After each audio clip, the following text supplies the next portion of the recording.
that crowd was fully with the president yesterday. And as that was happening, I want to get you to answer, but I want you to listen to what Republican strategist Rick Tyler said about this speech to me yesterday. Here it is. It's not CPAC anymore. It hasn't been since 2016. It's now Trump PAC, and it should be TPAC, because the people there they talk about pro-tariffs, anti-justice, anti-law enforcement, anti-immigrant, anti-Muslim, pro-Russia, pro-autocrat. I mean, it's unrecognizable what Donald Trump has done to the party and what he's done to the conservative movement. What do you think of what he said there and how the president portrayed himself yesterday? I think Rick was absolutely right. Alex, I don't think it was almost embarrassing. I think it was an embarrassment. I don't think it was a speech. I think it was a rant. I think it is a disgraceful way for the President of the United States to handle himself. Imagine children not being able to watch the President of the United States or watching him get bleeped because of bad language. Right.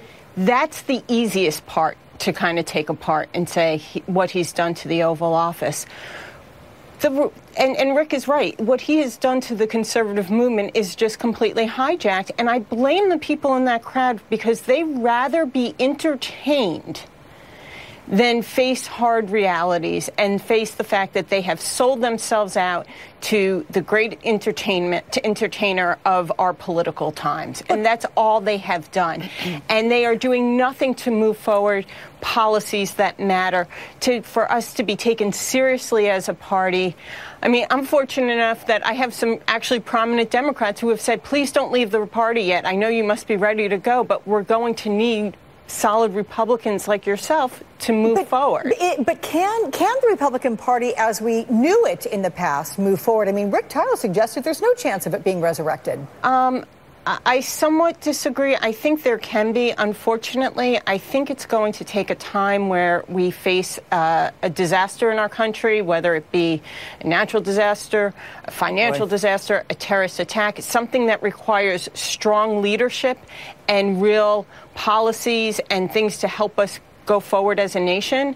And that's really unfortunate. But for now, Trump does own the party. God, I hope you're not right. But anyway, I know. Elena, how does the evolution of the Republican Party play into Democratic strategy?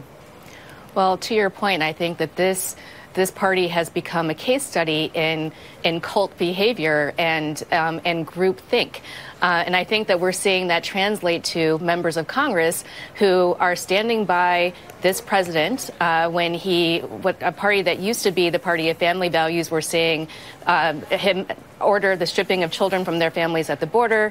The Republican Party that used to be about upholding our institutions are now having members of Congress who are supporting Donald Trump as an unindicted co-conspirator and completely abdicating their responsibility to uphold our institutions of government. So for the Democratic field in 2020, we're not hearing our Democrats talk about impeachment, but we're hearing the Democrats talk about standing up for our institutions of government and what is best about America, embracing policies that are affecting people every day at their kitchen table, but serving as a stark contrast to what we're seeing in the White House.